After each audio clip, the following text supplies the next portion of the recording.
ভারতে লোকসভা নির্বাচনের ফলাফলে একের পর এক চমক আসছে। বিজেপি নেতৃত্বাধীন এনডিএ জোট ভেবেছিল এবার তারা মোদি ম্যাজিকে 400-র বেশি আসন পাবে, কিন্তু বাস্তবতা বলছে পাশার দান উল্টে দিয়েছে ভারতীয় ভোটাররা। কংগ্রেস নেতৃত্বাধীন ইন্ডিয়া জোট সেখানে হাড্ডাহাড্ডি লড়াই করছে বিজেপির সঙ্গে। এখন পর্যন্ত প্রাপ্ত ফলাফল বলছে খুব একটা বেশি ব্যবধান নেই বিজেপি জোট এবং কংগ্রেস নেতৃত্বাধীন ইন্ডিয়া জোটের সঙ্গে। বিশেষ করে চমক জাগানো ফলাফল আসছে পশ্চিমবঙ্গ থেকে এবং বিজেপির ঘাঁটি হিসেবে পরিচিত উত্তরপ্রদেশ থেকে। শুরুতেই আমরা একটু জেনে নেওয়ার চেষ্টা করি পশ্চিমবঙ্গের কি অবস্থা। পশ্চিমবঙ্গে একের পর এক কেলেঙ্কারি, তৃণমূল নেতাদের গ্রেপ্তার সহ রাষ্ট্রীয় সংস্থাকে ব্যবহার করে ভাবা হয়েছিল এবার বুঝি রসাতলে যাবে মমতার তৃণমূল। কিন্তু ভোটের ফলাফলে বাস্তবতা বলছে ভিন্ন কথা। কিন্তু এই ভিন্ন কথার কয়েকদিন আগেই বুথ ফেরত জরিপ বলছিল এবার আসলেই মমতার ভরাডুবি হবে, কিন্তু বাস্তবে ভোটের ফলাফল বলছে সেই ভরাডুবির বদলে উল্টো আরও ভালো ফলাফল করেছে মমতার তৃণমূল।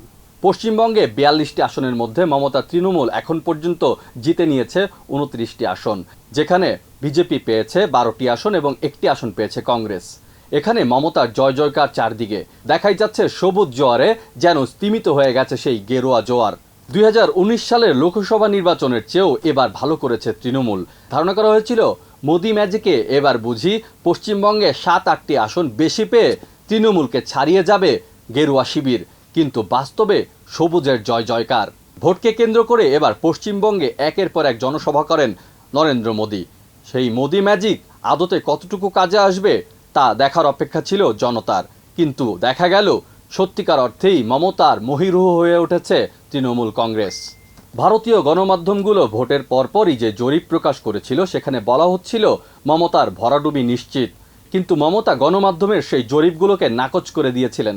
বলেছিলেন এগুলো 2 মাস আগে বানানো, এগুলোতে তার কিছু যায় আসে না, তাদের জয় নিশ্চিত। সেই মমতার আত্মবিশ্বাস যেন প্রমাণিত হলো 4 জুনের এই ভোটের ফলাফলে, যেখানে মমতা বিপুল ভোটে এগিয়ে আছেন এবং বেশিরভাগ আসনই ফের দখলে নিয়েছেন মমতা এবং তার তৃণমূল কংগ্রেস। অর্থাৎ মমতা যেন প্রমাণ করলেন ভোটের আগে যে বায়বীয় কথাগুলো ভেসে বেড়াচ্ছিল তা আসলে কথার কথা। সত্যি জয় জয়কার হইল মমতার।